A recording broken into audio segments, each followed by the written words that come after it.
So, when you're a cult leader, you can make 2, maybe 3 Kool-Aid jokes before you start to lose the crowd. Oh!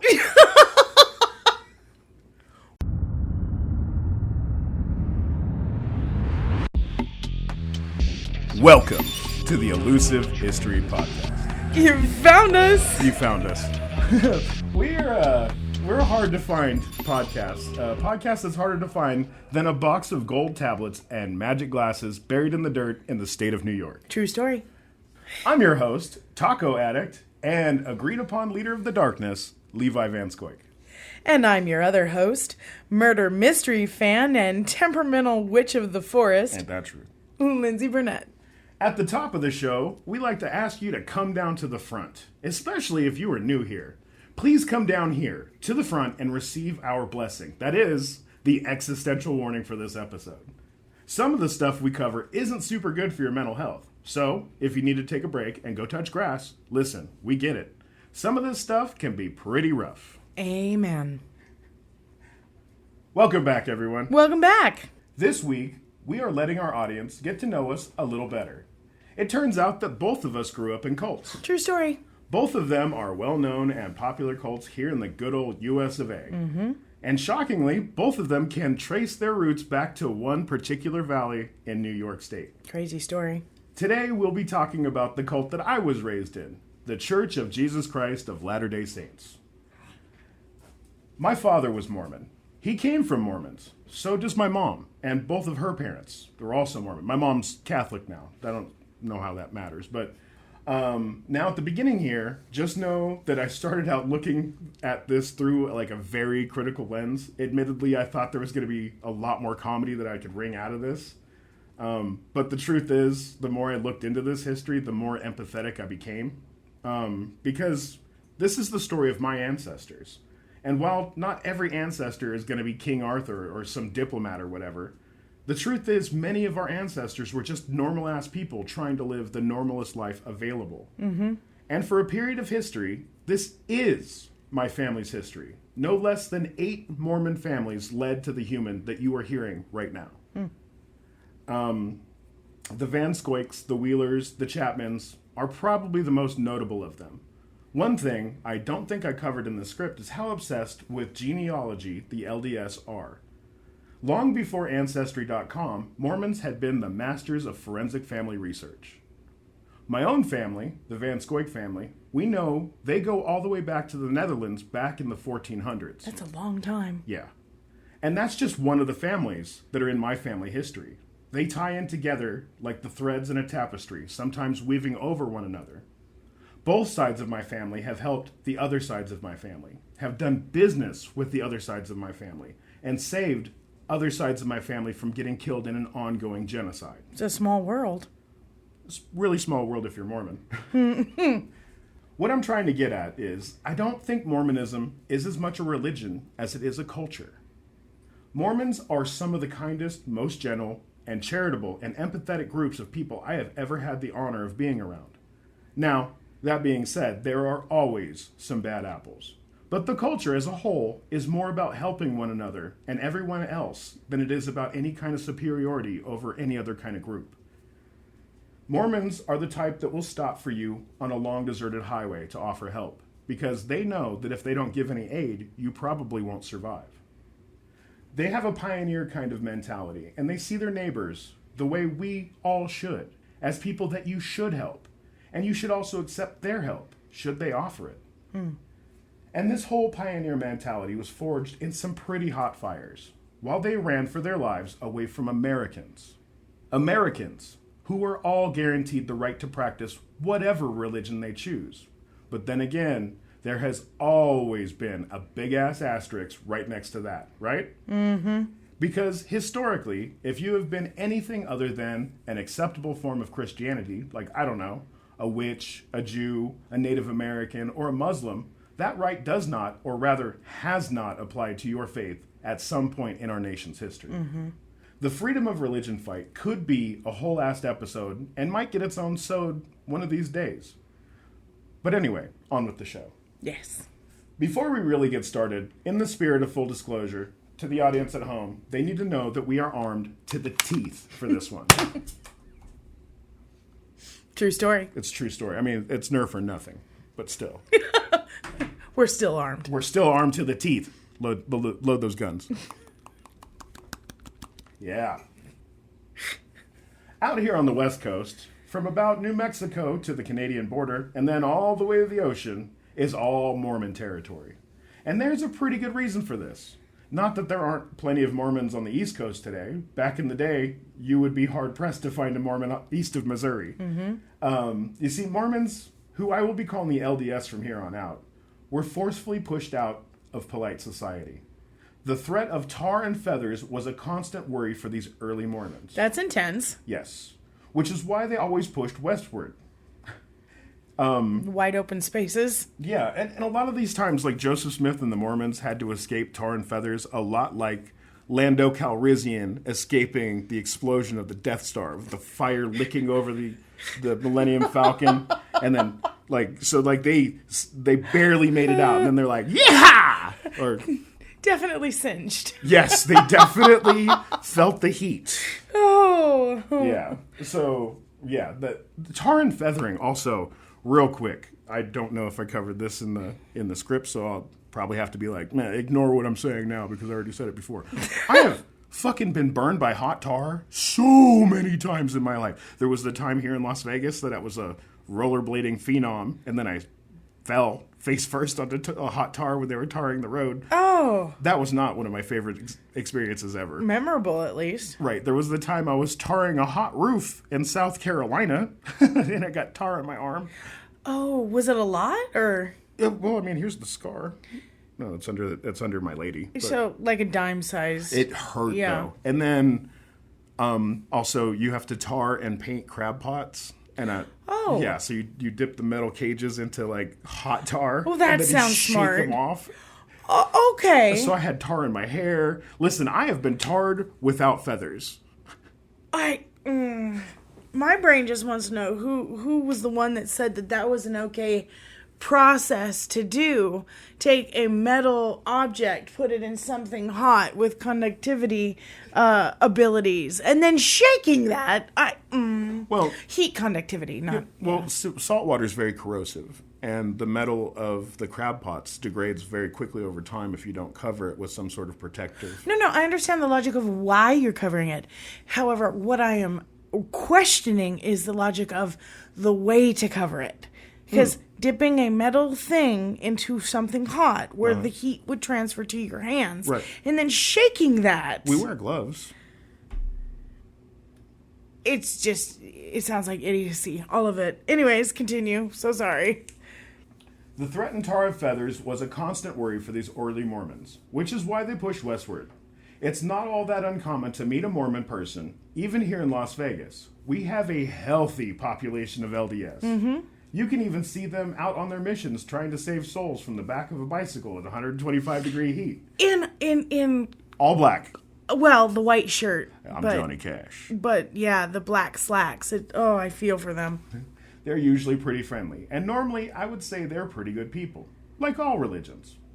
LDS don't believe in imbibing alcohol or caffeine. They don't curse, and most of them are in bed by 9 every night. They throw wild-ass ice cream socials and are known for baking skills. I didn't know that wild and ice cream socials could be put in the same sentence. Have you never put apricot preserves on vanilla ice cream? We're from different cults. That's right. The cult I come from, you weren't even allowed to have dairy. So, anyways. So, aside from all the wild-ass ice cream socials and baking skills, they're also known for polygamy, which is very rare and usually only practiced by the fringe of the fringe in the group. No matter how many wives they have, they almost always have a bunch of children. Yeah. And for a good reason that we will go into later. The LDS are known for their charity and for their deep empathy. They're known to help people that aren't even in their church. Mm-hmm. They feed the hungry, and they build houses and baseball fields. They did that for us at Boys Town. It was really incredible, actually. Built you a baseball field? Yeah. That's really cool. Yeah, like in one day. It was like kind of like the Field of Dreams, except for less corn. I do have to say, one of the things that I've always been in awe of the Mormons, many hands make light work type of situations where I've seen people step in and help. Where I had no idea, because in the cult I grew up in, Mormons were the bad people. Well, to most people, Mormons are a weird sect that they don't really understand. And definitely laughed at. There is some contempt for Mormons, but there's also, I would say, there's just as much contempt for Seventh-day Adventists or, I don't know, Jehovah's Witnesses. And you can throw any religion in there. Catholic, right. Buddhist, Wiccan, it doesn't matter. Somebody's going to yuck your yum. It doesn't matter what it is. Yeah, that is absolutely true. They actually came out and built a pretty nice baseball diamond for the campus at Boys Town while I was there. Like you were saying. Which was cool as fuck. What I'm trying to say is, for the most part, they're a force for good, and they try really hard to include all that wish to be included. Finding kindness in an LDS community is not hard. What is hard is finding an LDS that knows about Kolob, or the veil, or the fact that the core of their belief is reincarnation. You heard me right. Just like the Hindus, Mormons believe that you come back to Earth after you die, being somewhere else for a while. Then you come back. Really? Yeah. So buckle up. We have a lot to cover, from magic underwear to super soaking parties. Well, soaker parties. I don't know what the big deal is. Because don't get those two mixed up. I've been to a soaker party or two in my day. I came prepared. I had the 25, I had the 50, I had the 75, and I had the 100. That was too much of an pregnant pause there. I came prepared. I thought that sentence was going to go somewhere completely differently. Well, soaking parties now are different than the super soaking parties of my youth. Most of the time, there wasn't a lot of girls around. No. And super soakers are water guns, which is really funny to the joke. So soaking is where because they don't believe in premarital sex. You're going to explain that? I have to. Okay. There's people out there that don't know what soaking parties are. That's okay. Well, educate then. So, they don't believe in premarital sex or oral sex. Or the Mormons. Yes, or even a handy. So it's not handy. Right. So what they do is they'll have somebody get on somebody else and then have a bunch of people shake the bed. Get on somebody else? Yes. The girl gets, lay on top of each other? I was trying not to be too fucking graphic, but yeah. Okay. The girl puts her vagina on his penis. Oh, okay. And then everybody shakes the bed. Oh. Until they reach orgasm. Oh my God. Yeah. That is a soaking party. So, God, if you're listening, that doesn't count. Okay? So if you're looking right now at a college that you want to go to, and soaking parties seem pretty cool, Brigham Young University is where you want to go, because that is the home of the soaking party.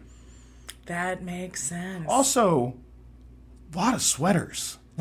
More sweaters than I think I've even seen Bill Cosby wear. There's different kinds of sweaters. My brain, okay. There are too many analogies there, because I'm like, why do they sweat so much? And then you said Bill Cosby, and I'm like, oh, okay. Well, yeah, I'd sweat if I was around Bill Cosby, too. So, yeah, Mormons believe that when you die, you go to this planet, a planet, mind you, named Kolob, okay? Okay. And there you go to, wait until your turn pops up to go back through the veil. Now, the veil is the thing that erases all of your memories from your previous life that you get back. So, what? Is it like that thing on Harry Potter where his uncle fell through the veil? I don't fucking know what you're talking about. Okay, never mind. That doesn't count then. What? Okay, describe to the audience what you're saying. What veil? Are you talking about when Sirius Black died? Yeah. No, the opposite of that. They come back to life. Oh. Okay. And the fact that you said his uncle, not his godfather. Well, my and bad. the fact that you didn't say Sirius Black. No mention of an anime. Derision! You say you know Harry Potter? So, I made a point here that didn't make it in the script, but there's a reason Mormons are in a lot of sci-fi.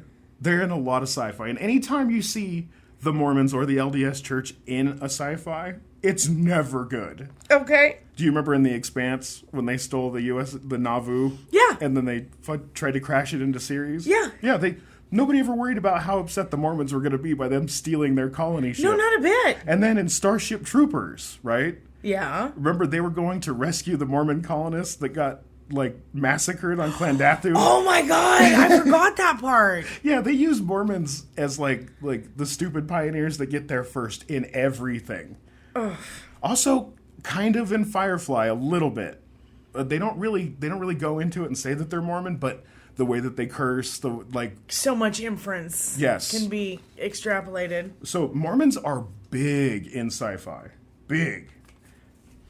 That's crazy. Thank you for drawing that. Yeah, I never would have seen that. As a science fiction writer, I mean, I have to be privy to this. There's no Mormons in my book about space dogs that save our souls. And the universe. And the universe. And other universes. And all the other universes' souls. That's right. All hail dog. All hail dog. To the great Awuyan. Also, you can pick up my book at Amazon. It's available. Yes. Just look for it. Are your magic undies tucked in? Boy, are they. Are they. Joseph Smith Jr. was born December 23rd, 1805 in Sharon, Vermont.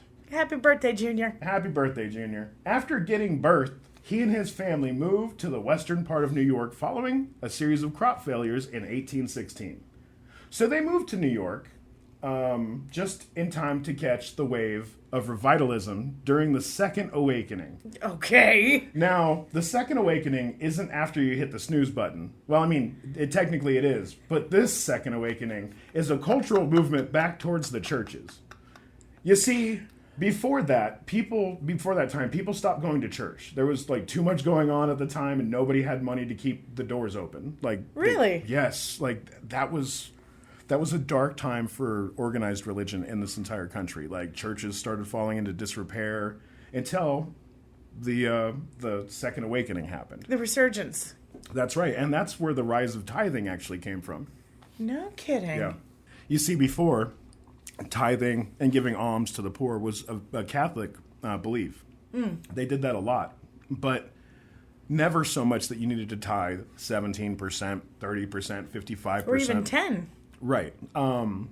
That showed up here. This is, and I'm going to go into that.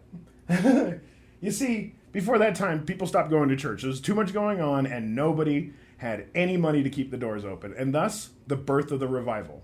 I have been to a few revivals during the time I lived in North Carolina. But that was fascinating. Oh, man. I even had a dude place hands on me. He offered to give me $20 if I fell out on the floor, as if I'd been touched by the healing hand of the Holy Spirit. Oh, my God.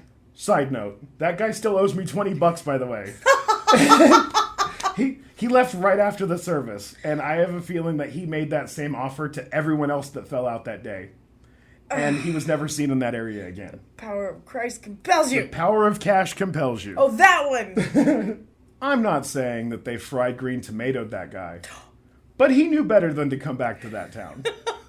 And that references to human cannibalism and barbecue. Uh-huh. Delicious. The other white meat. Other. Anyways, tent-style revival churches started springing up everywhere because they were cheap. This is also the time that the Seventh-day Adventist Church came into being. Mm-hmm. But that's not my cult. That's hers. Hands off that story. She will be covering those people next time.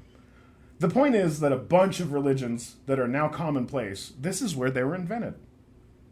Now, when I say the word cult, that just basically means a new religion with a specific set of rules or bylaws that is outside the norms of accepted practices. The Amish began as a cult, and you can still kind of call them one. But over the centuries, they have become established as a respected religion.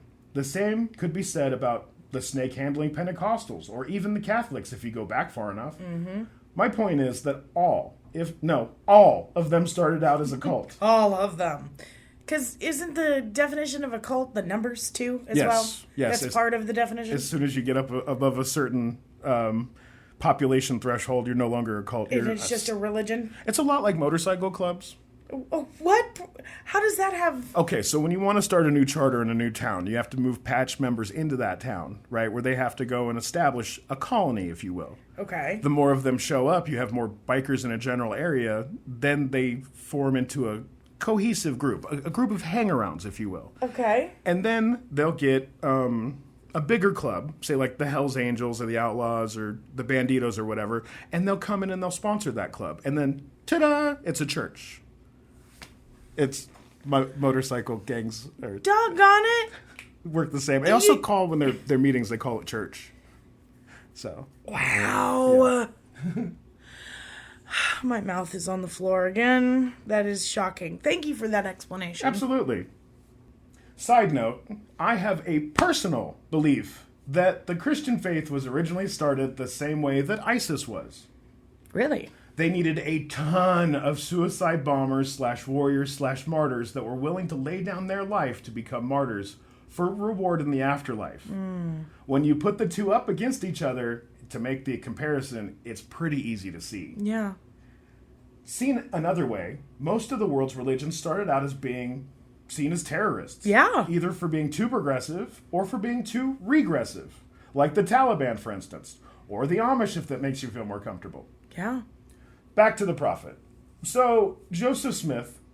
Wait. Have you ever noticed that Joseph Smith looks exactly like Will Arnett from the Ninja Turtle movies? Oh my God, he does. He does. So I have this other personal theory besides ISIS and Christianity. That is that Will Arnett is in fact Joseph Smith, the prophet of the Mormon church. And he is a Highlander. Oh my goodness. That's why it's latter day. There can be only one.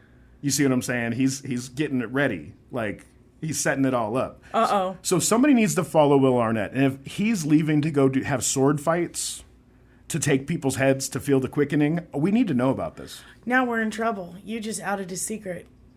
No, I just saved my life because now other people have heard this. So if I die, somebody needs to go talk to Will Arnett about his sword skills. I.e. Joseph Smith Jr. Yeah, don't call it straight to his face because he might, attack you. I don't know how immortals deal with being called out. Highlanders are volatile people. Vampires also. Exactly. Frankenstein was not a happy person. People. Wait. He wasn't a happy people. I was going to say, he was a lot of people. What the... I'm my own group. Anyway.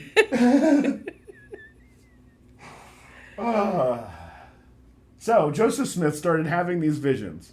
Visions from the Lord Jesus Christ and the Holy Ghost, as well as an angel that helped him to find magic gold tablets that had been buried with these magic glasses that allowed him, and him alone, to decipher and translate them. Wait, he had Jesus Christ, the Holy Ghost, an angel, magic glasses, a gold tablet. Uh-huh. Wow, he was really blessed. He had the main line. You know how Batman has the red phone to the mayor? Yeah. Yeah, that's... Oh, that's the tablet. Yeah. Okay, gotcha. Okay, yeah. Good analogy. Thank you. In these tablets, he found that Native Americans were actually a long-lost tribe of the Jews. What? The angel Moroni, the guardian of the golden plates, visited Joseph multiple times multiple times in the beginning of September 21st, 1823. These gold plates contain what we now know to be the Book of Mormon. The angel Moroni is the angel that you see with the trumpet atop Mormon churches. Besides Smith... Really? Yes. Okay. Besides Smith, the 3 witnesses and several other witnesses also report that they saw Moroni in visions in 1829. Moroni, also called Nephi sometimes, led to the formation of the Book of Mormon. Oh, that's crazy. I've heard those names before. That makes more sense now. Yeah. The Book of Mormon was said to be another book of the Bible that had been lost to time. And during this time, that wasn't all that hard to believe. Because during this time, many, many books were written to be additions to the established Bible. I.e. the Book of Mary Magdalene or the Dead Sea Scrolls, you name it. This was the golden time of finding lost manuscripts. Okay. But the main way that this one was different was the fact that the book of the Bible was found in America. That this book of the Bible was found in America. Okay. Completely separate from all the other scripts. And if you believe that, that's a miracle. That's fantastic. Yeah. And that's the establishment of that faith in the LDS Church. Now, if you don't know about the Book of Mormon, nobody can really blame you. Unless you were born into it, most people have little to no idea what is actually in the thing. For those of you that didn't grow up like I did, let me explain. The Book of Mormon is their faith, an additional book of the Bible. I will, of course, remind you that the same thing everyone tried to remind me as a child is that the last line in Revelations, it says that if anyone adds to or takes away from this great book, that they should suffer all of the plagues contained within the book. Right. What that means is they didn't leave it open for a sequel. But yet there were still sequels. Yeah, that didn't stop them from publishing it. Right. It's like Disney and the Star Wars prequels. Oh, yeah. Good analogy. Thank you. Now, I know most Christians are against witchcraft of any kind. Mm-hmm. But that last part kind of sounds mummy-esque, curse-esque to me. This is curse, and that is curse. I'm not going to dig too deep into the explanation, only to say that it follows the stories of a group of people who God led out of Jerusalem before the city was destroyed in 600 BC. After his death, Jesus visited the people of the Americas, where he taught them personally and ministered to them. Wait, I'm sorry. I'm not trying to make fun. After his death. Yes. So after he ascended to heaven, he went to the Americas? He came over to America. Okay. This is before anybody, even Eric the Red, thought of crossing the Atlantic and finding this new continent. But that was later. Right. Yeah. After that, the people lived for several hundred years. But then they fell into wickedness again. Okay. And then they got really wicked. This split the group into two groups, the Lamanites and the Nephites. They had a huge war until almost all of the Nephites were destroyed. Okay. After that, there were only a handful of them left, including Mormon and Moroni, two righteous men that God had protected. Mormon was in charge of the record of their people, which had been handed down from prophet to prophet over hundreds of years. He took all of these writings and abridged them, making the book that would be named after him, the Book of Mormon. Okay. This is what Joseph Smith found buried in the ground. The gold tablets we talked about earlier, this is the basis of the entire faith. That's not true. To be honest, they aren't all that different from other kinds of Christians. Sometimes during church, they don't even cover anything from the Book of Mormon. And often have entire sermons about the Old and New Testaments. Aside from all of that other stuff, the other thing Mormons are obsessed and known for is the end of the world. Okay. You see, even the name kind of points it out. The Church of Jesus Christ of Latter-day Saints. Oh, the end of days. Surprise, surprise. Turns out it's actually a doomsday cult. This is the part of the faith that I am most familiar with. You see, my father tried to turn me into the Mormon Captain America. True story. I grew up rolling around on dry lake beds shooting sniper rifles. The reason for all of this is I was supposed to be around to kill the Antichrist. Does it sound like cult shit yet? Getting there. What about baptizing people after they have passed away, whether they want it or not? That one seems a little much. What about arranged child marriage? I'm sorry. What about arranged polygamous child marriage? No. Does that sound better or worse? That's worse. Okay. It's much worse. Now, during the Second Awakening, a bunch of religions popped up around the same area. A lot of them were doomsday cults. But probably the one the Mormons learned the most from would be the Millerites. The good old Millerites. The Millerites would eventually spawn both the Jehovah's Witness and the Seventh-day Adventist Church. Now, while the two churches had fundamental differences, the thing they both agreed upon was that Jesus was coming back and ye was gonna be pissed. The Millerites believed in a specific date that was going to happen. Well, we'll get into that in a second. I foresee that the end of their church later on in this episode. I'll take multiple incorrect predictions on when as we go along. Don't worry if I'm wrong. That just means I'll be twice as right next time. And 3 times as right if I'm wrong the second time. You know what? Instead of all that, we'll just be covering the Seventh-day Adventists in our next episode. Sounds like a math word problem. While the Mormons believed that this event was in the not-too-distant future, the Millerites had a specific date in mind, and then multiple specific dates when that time went by. But the Mormons believed that day is coming. It's coming. It's over the horizon. Inbound. I'm going to attempt an analogy. All right. Stick with me here. Okay. If you're familiar with the famous 80s documentary Gremlins, Yeah. the Mogwai that is the burned over district spawned a bunch of other groups because someone got it wet, even though they were warned not to. Anyways, for this analogy, the Seventh-day Adventists are like that goofy-eyed Mogwai. And, you know, the one that's like, ooh, Yeah. and Like, what is that? And the Mormons are like the Spike Mogwai. And for a while, they were cute and more than a little entertaining. That was until someone fed the goddamn things after midnight. No! And that's where the story really takes off. You see, after the church was formed, the locals started having a big fucking problem with Mormons in general. Okay. And that's when they started attacking and killing them. Enter the genocide. This is the feeding after midnight part. Mm-hmm. When they started victimizing this doomsday cult, they did something crazy. They started fighting back. Because of this violence, they were pushed into the West. And that's where our story really takes off. You see, the people of New York, where the Mormons started, began getting violent with the church. And at first they were very turn the other cheek, but before long they adopted a more violent outlook. Okay. One born of self-defense that is still around today. Sounds like reactive abuse. Which is why we're armed to the teeth. Yeah! One of the reasons the LDS families are so big, aside from keeping stores like Sam's and Costco in business, is to have their own private self-defense force. This is going to be very important later.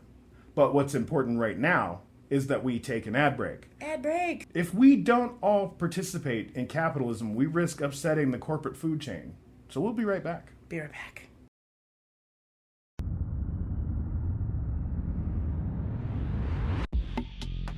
And we're back. Welcome back. And hopefully the food chain is still intact. Well, I mean, besides all the plastics, PFAs, mercury, and oh yeah, lead. Yeah, no, it's all still there. So, in 1830, Joseph Smith left Palmyra, New York with several dozen followers after publishing the Book of Mormon. They fled because right after that, they began being persecuted by the people in the area. After he published his book. That's right. Okay.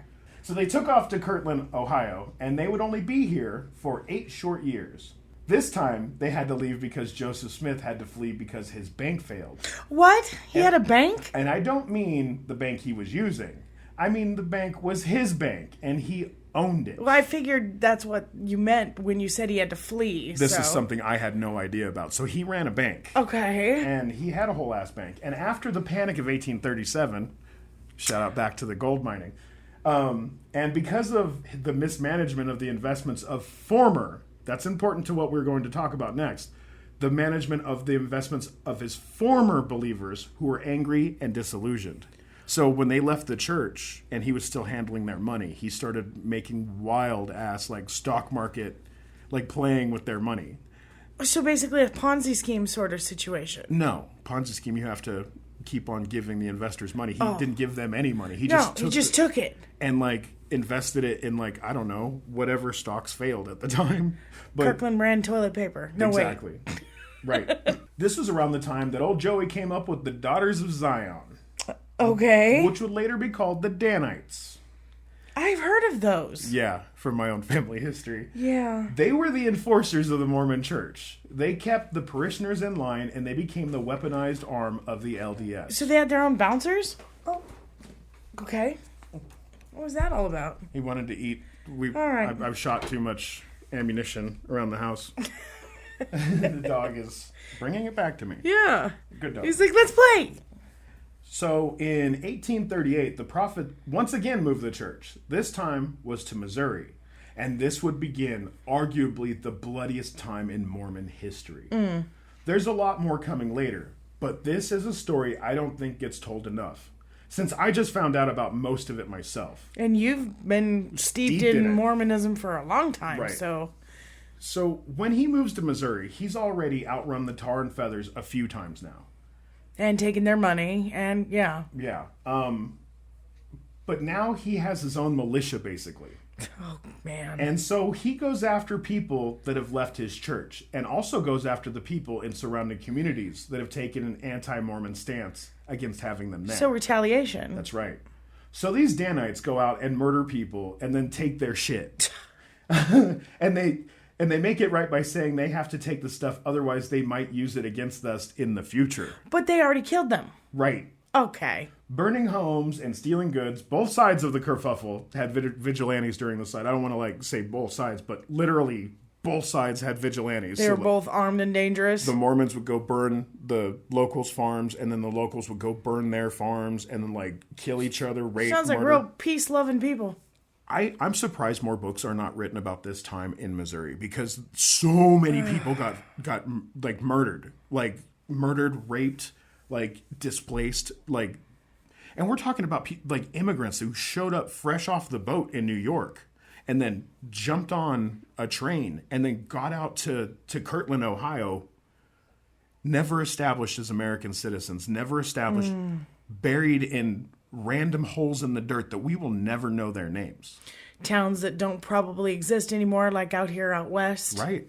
Yeah. Yeah. Roads that don't exist anymore. That go to nowhere. Yeah. So, I mean... Wild times. Wild time. But it gets even wilder. So these Danites, everybody's out there burning homes and whacking everybody. Yeah. These vigilantes who were anti-LDS mostly killed non-combatants, while the Danites mostly just stole stuff and then burned stuff. Wait, they killed non-combatants, so women and children. Oh, that is genocide. Fucked up. Yeah. This is a genocide, ladies and gentlemen. You have arrived to an American genocide you won't hear about very often, an ongoing, I'm going to even say government-sponsored genocide, because that comes into play later. Oh, boy. It is agreed that old Joseph Smith approved of all this, but likely wasn't in on the day-to-day dealings, and wasn't aware of the full range of their activities. It was a lot like the Hatfields and McCoys, but with communities instead of families. Just violence everywhere. That's right. Yeah. This was the Mormon-Missouri War, and it actually started in 1833 in Jackson County, Missouri, where the Mormons were persecuted and tossed out.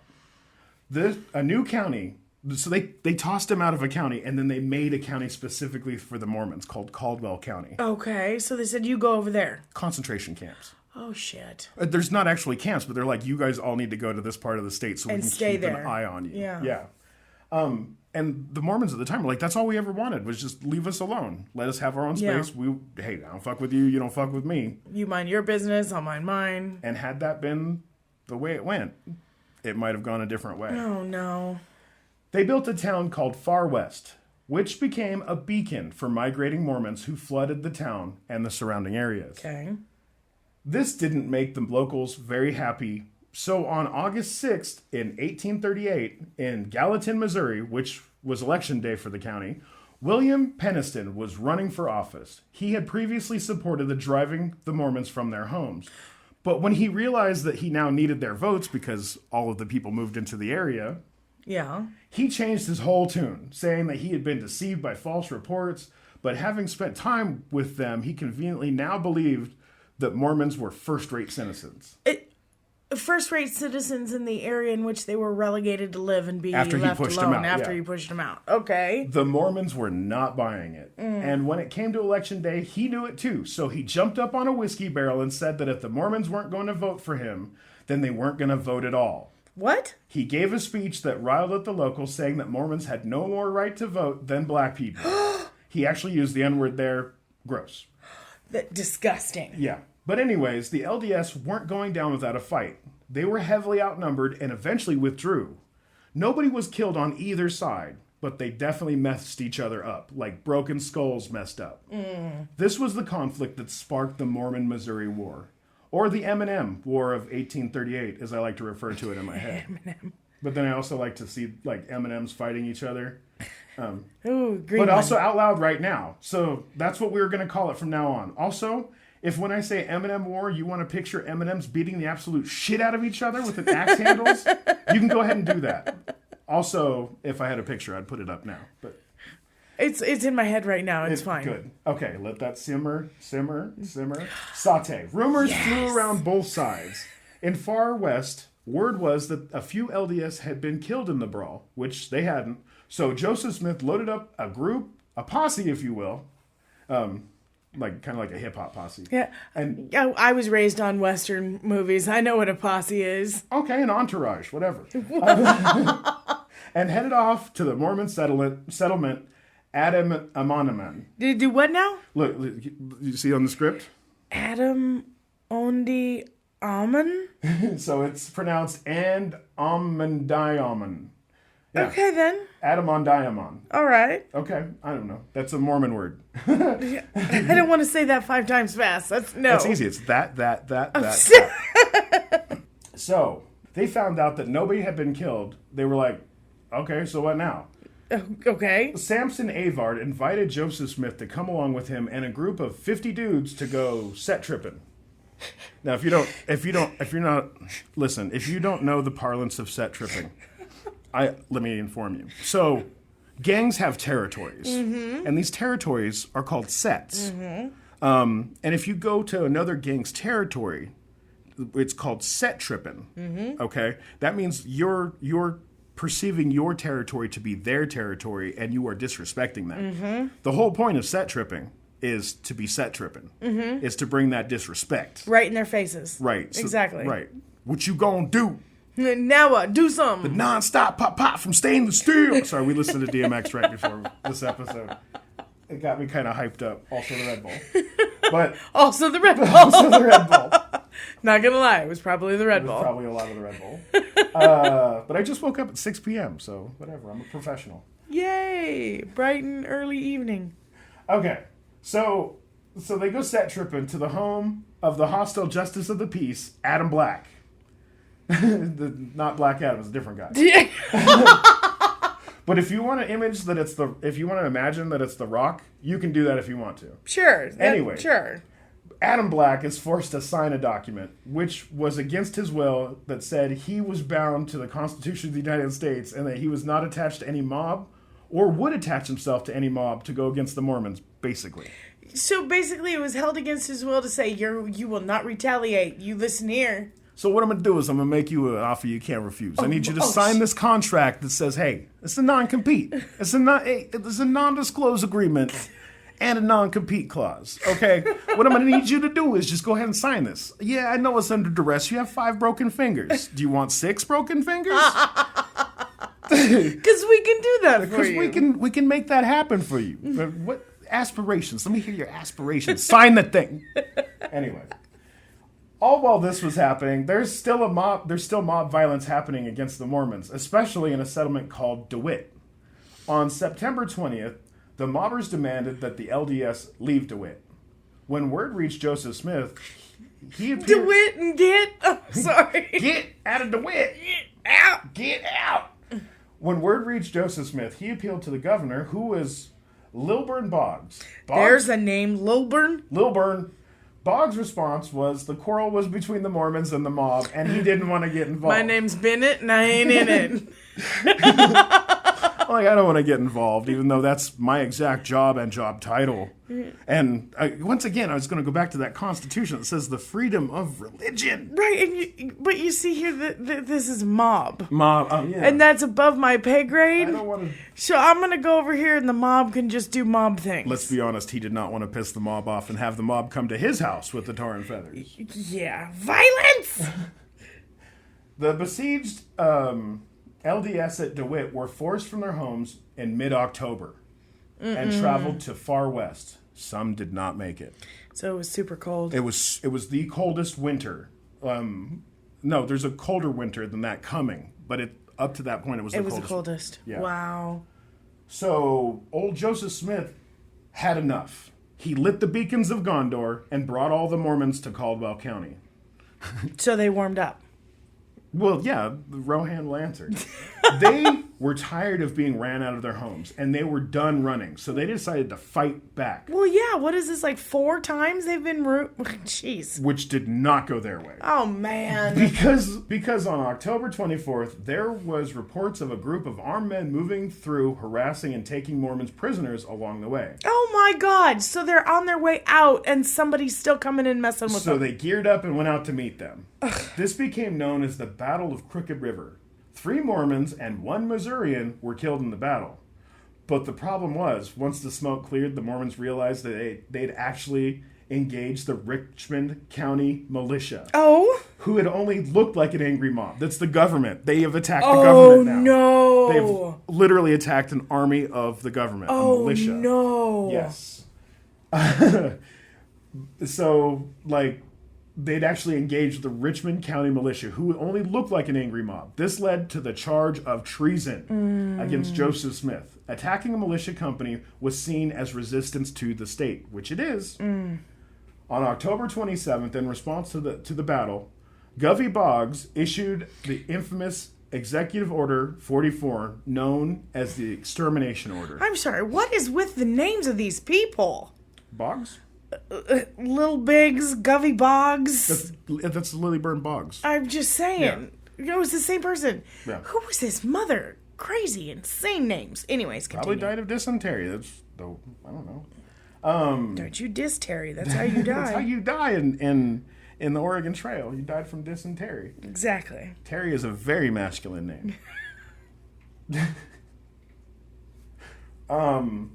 So he did his the infamous Order 44. Yeah. Now, I don't want everybody to get confused by the Extermination Order in Star Wars, which is Executive Order 66. I was just gonna say, hold on, what the hell? Which I have a feeling that's a nod to. That's a nod to it because it's kind of exactly the same. Mm-hmm. The situation, yeah. Execute Order 44. Government Boggs, is that you? Why is your face all fucked up? Have you been throwing force lightning again? Missourian forces were told Mormons must be treated as enemies and must be exterminated or driven from the state. Oh, man. Again, I just want to remind everybody, these are American citizens. Right. These are American citizens in the country of America being displaced for their religion. Kind of bipolar to what we say we stand for here, isn't it? Yes. Then the locals attacked a settlement at Hans Mill, probably in response to the Mormon raids in Daviess County. They took all of the weapons and made the Mormons feel as though that was going to be it. They called a truce, but then on October 30th, without military authorization, Thomas Jennings led his forces to Hans Mill and massacred the Mormons.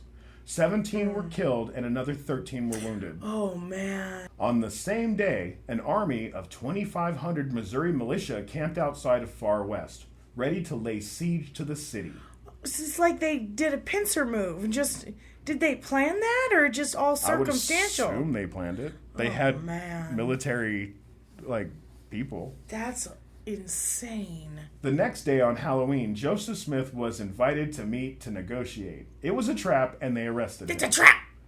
And then on November 1st, Far West surrendered without anyone getting hurt. Oh, wow. It wasn't long after that the LDS were expelled from the state of Missouri. While Joseph Smith and the other leaders were kept behind bars the whole winter in the aptly named Liberty Jail. They were they were facing charges like treason or whatever. The Liberty Jail, is that the one where they were outside in tents? No, you're thinking of Andersonville. Oh, okay. Which is also cursed. This is also cursed. And then on June 27th, 1844, in Carthage, Illinois, Joseph Smith was killed when a mob caught up to him. His brother and a few true believers who were being kept at under lock and guard. They were still prisoners. And they still killed him? No, wow. A mob showed up to where they were being held. Damn. It's a lot like, if you remember Billy the Kid's story, where all of the regulators were in that one house, and then all of a sudden, the union moved in. Yeah. It's exactly like that. A lot of people think that they planned to do this. And then, on June 27th, 1844, in Carthage, Illinois, Joseph Smith was killed when a mob caught up to him, his brother, and a few true believers. He was killed as he hopped up onto a window, and they shot him, which made him fall out of the window. And then they shot him twice while he was in the air. Oh, my God. Then he landed on the ground, and they shot him some more. What the hell? That's barbaric. Yes. After he landed on the ground, he passed away shortly after that. The church fractured with no clear succession for leadership. Yeah. Some of its members went back to New York and made new churches, while still others stayed in the area, having denounced the LDS. And then there was the rest of them. And when I say them, I'm actually specifically talking about my own ancestors. Gotcha. And this is when they become inextricably tied to the Mormon westward expansion.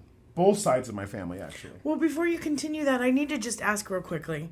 What was so vexing to the rest of the Americans at the time? Like, I get the polygamy. That's fucking given, crazy. yeah. That's out there. It's out there, but it's not worth killing somebody over. And it wasn't what all of them did, right? No. Okay. Only the fringe of the fringe of the fringe. Okay. So then, what was so batshit that these mobs in town after town after town was like, that's it. We have to get them out. So a couple of things. The kind of the teetotaler way of living around people, like being sober around people that drink, obviously doesn't make you very popular. Proselytizing. But we've had Puritans. I'm still explaining. Okay. Proselytizing does not make you very popular. Yeah. Taking over financial institutions does not make you very popular. Taking over voting blocks doesn't make you very Oh. popular. But in the end, it comes down to that last line in Revelations. Anyone who adds or takes away from this book Gotcha. is like an unholy person, an abomination. So you Gotcha. had Catholics and all of their established diatribes and like the things that they believe in as their core concepts, which is completely different from everybody else in that time. Like, you know, the Catholics, Lutheranism, for fuck's sakes, they killed Oliver Cromwell. Yeah. Like, humans have a history of doing this to kind of new religions because, well, it's weird and I don't like it. I mean, look how they treat trans people. Yeah. Then the way that humanity is evolving is not often amenable to those with ultra-conservative views. You know, when you bring it up that way, yeah, the evolvement of almost anything came with severe pushback. That's why I call it the washing machine that we call our culture. Because it's always changing, always moving. That makes sense. Thank you for explaining that. Mm-hmm. So, the most senior of the prophets, apostles, a red-haired, intense gentleman from Vermont named Brigham Young. Ah, Brigham Young. We will cover more about him in part 2 of this episode. But just a little teaser, it gets fucking crazy. Crazier than it's already been? Yes. Oh, great. Much fucking crazier. Not only does Brigham Young become the leader of the church, he also becomes the governor of Utah. Like, the territory of Utah. He becomes the law of the land. Oh, my Lord. You know, in Expanse, when the Martians go through the Laconia ring? Yeah. And then they, like, if you come out here, we'll fucking kill you? Yeah. That's basically what Brigham Young does. He shuts down the Laconian ring, and he makes basically anything west of that, like you're traveling on your own. Like, you better be on your best behavior. And for somebody who was on their best behavior, it doesn't actually turn out that good. I'm talking about the massacre. Yeah. Yet another one. But also, this is the part of the story that I have the most knowledge about because I actually grew up eating off of dishes that crossed during this trip that made the crossing from Nauvoo, Illinois to Salt Lake City. That is a trippy realization. Yeah. Like That is crazy. Yeah. Those plates are still around. Those plates and bowls are still around. They made shit to last back then. Wow. We're talking like 200 plus years. Yeah. Oh, no, that's not right. But anyways. Yeah. And then we will cover the man that fills that gulf. And arguably, he has more of an impact on Mormonism or the future of Mormonism than the founder ever did. Brigham Young, yeah. Yeah. And then after we leave him in the red Utah dust, we will look in on a Mexican offshoot of the church that is tied to some pretty nasty There's stuff. a Mexican offshoot? The people that were like, "Hey, you guys are too hippy dippy. You guys, we need a more conservative sect." And I'm saying these people are to the right of the FLDS. So they said, that's it. You're too lean. You need to cut off some of that fat. Yeah, yeah. Lordy me. Do you feel that hollow part of your soul? That piece of you that has never really felt satisfaction? Yeah. Maybe you have a deep mother wound. What about a father wound? All of that. No matter what kind of horribly tragic trauma you have, I'm pretty sure that rudely shoving goods and services into that void is probably your only chance of actually feeling anything anymore. Yeah. Anyways, here's some ads.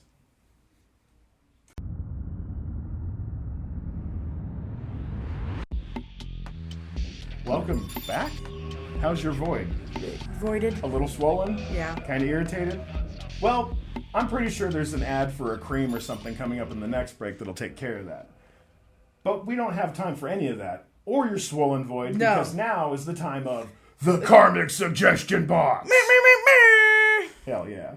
This is the part of the show where we like to ask Karma to fill in the gaps or voids in justice. Whatever. In whimsical and hopefully funny ways. Then we like to flip around real quick and pull a crazy Ivan. Boop, boop. And ask Karma to do something good for someone who is doing good.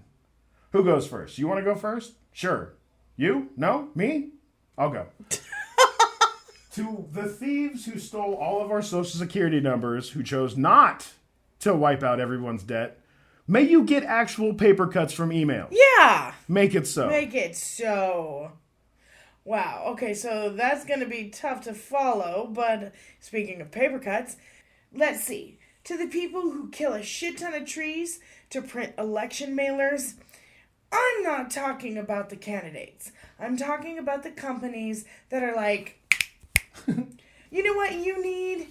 You need like 60 of the same pamphlets that almost nobody will look at to be delivered in a steady stream all the way up to election day. First of all, fuck you.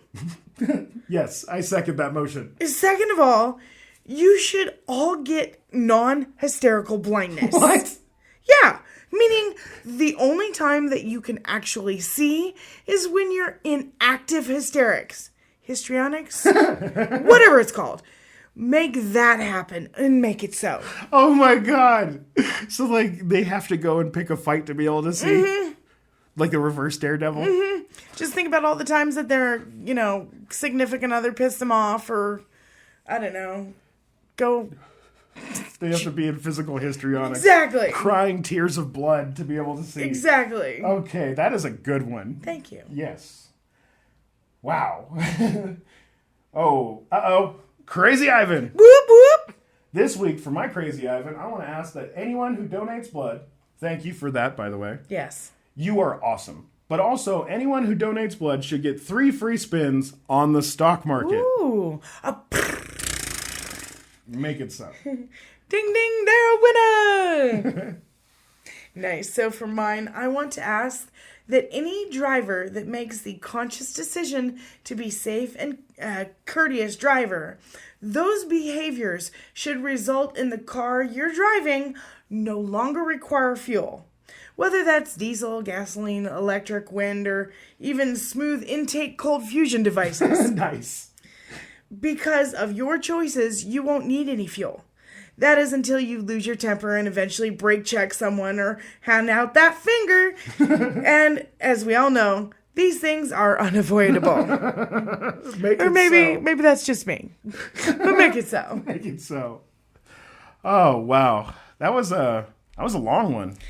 It was intense, and it's only a part 1. It's only a part 1. I can't say this enough. The worst stuff is coming the next time. Incoming! But also, speaking of next time, so we're going to be doing part 2 of this, and then we're going to do the Seventh-day Adventist, the rise, or the revenge of the Adventists, invention of the Adventists. Adventists. How did it begin? How did we get here? But at some point between all of that, we're going to release our video episode. Yes. We've decided we're going to do 3 regular episodes a month and 1 video episode because video episodes are fucking hard to do. It's a lot. But this video episode is actually going to be perfect because it's going to be the history of Halloween. Mm-hmm. How did we get here? And how, when we think of Halloween, do we think vampires and ghosts? Yeah. And also a guy named Sam Hain. What the Sam Hain? What in the Sam Hain? And also we'll cover some of the reasons why everything on October 31st has kind of a dark tinge to it. Now. Yeah. Yeah. As well as we're on multiple platforms. We're back on Spotify. We're back on Spotify. You tried to hold us back. They tried to keep us down, but they couldn't. You can't. We're on YouTube. We are on the tube. And pretty soon we're going to be on Amazon and working on Apple. Yeah, so. Yeah. We're just slowly moving towards our goals. Speaking of slowly moving, I'm now teaching 2 lightsaber classes a month at Saber Vibe here in Las Vegas at the El Mercado on Maryland Parkway. Lord Levi. Lord Levi, Lord of Tarot, depending. I just don't call me master. I don't like that word. So Address me properly. Lord. The last person that called themselves a Lord anything didn't work out really good. Not good. In that time, if you guys before or after want to go into Saber Vibe and check it out, get a lightsaber and I'll teach you how to use it.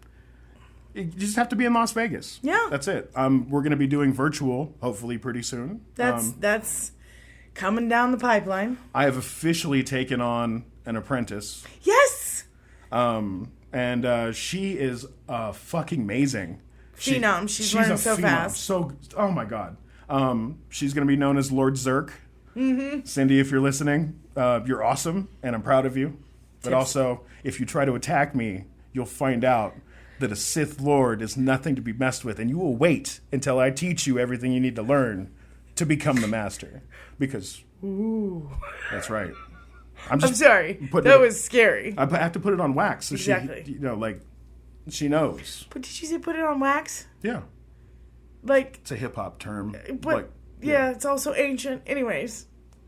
No, okay, so putting it on wax, when you're spitting beef on wax, it goes back to the late 90s, early 2000s of hip-hop when they would, diss each other on wax. That was, you don't say shit about other people on wax. You can say it, when you're talking to other people, but if you say it on a song, if you gouge that shit into wax, it makes it real, and that's the same thing as set tripping, but in the musical vernacular. Gotcha. Okay. So, but in the Sith vernacular, you see, the apprentice always kills the master. That's the only way that they come up. This is the way. So I'm letting her know ahead of time. Don't do it. Bitch, you better be ready. You better bring a lunch, because you're going to be here for a minute. But also, I love you to death, Cindy. Zerk. At the end, we like to leave you with the best vibes. The most wholesome vibes. The purple lightsaber vibes. We like to remind you that if you get arrested, shut up. Don't make any friends. Just say lawyer or phone call. Mm-hmm. Try to keep to yourself. Because here's the thing. Also, if you do find yourself in a holding tank, try to soil yourself. What? Listen, nobody wants to rape somebody that's in a holding tank? Yeah. Okay. Or beat you up. They'd be like, I don't want to get poop or pee on me. Just be dirty, be gross, or be religious. Nobody wants a religious bitch. Be religious. Be religious. Sorry, no. That wasn't helpful. But listen, seriously, go in there and just start quoting scriptures. They don't even have to be real scriptures. People will leave you the fuck alone. I'm saying this as somebody who spent a long time in solitary confinement. Just act religious, like a prophet. Everybody will leave you alone. Also, if you have snakes, bring out those snakes. There you go. Yeah. Anything else? Oh my God. So, my co-host / wife. What'd I do? You've been doing amazing with your whimsies. I have. Yeah. I going to get a business license where I'm going to be doing my first ever not a craft fair, but it's like a weed event. It's a weed art event. Nice. Yeah, so I'm going to have my art, and they're going to sell their weed. And I wish we had pictures so you could see all these little bong earrings that she made. And some of them have glow-in-the-dark smoke. Mm-hmm. Some of them glow in the dark. Some of them are marbled. Yeah. And some of them aren't. They're really, really cool. We have micro bongs all over the house that are being made into earrings as we speak. And candy corns. And jack-o'-lanterns that glow in the dark. Our house is... It's wild. It's whimsical. Very whimsical. We've got lightsabers. We got candy corn earrings.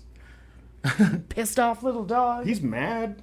Where is he? He doesn't like when we do these recordings because doesn't. He's not allowed to be part of it. He doesn't understand that the TV's over there. Why are we talking to a microphone? If you watch the video from our last episode, you'll notice. YouTube. Yes, you'll notice that Rusty is staring directly into the camera, untrustful as fuck.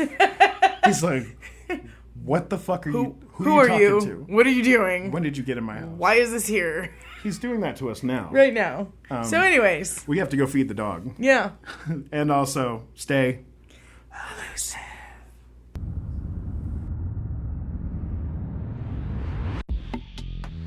The Elusive History Podcast was written by Levi Vanschoiack. Produced by Lyndsay Burnett. Music by Levi and Vanschoiack. All stunts were performed by ghosts, and no ghosts were harmed in the production of this podcast.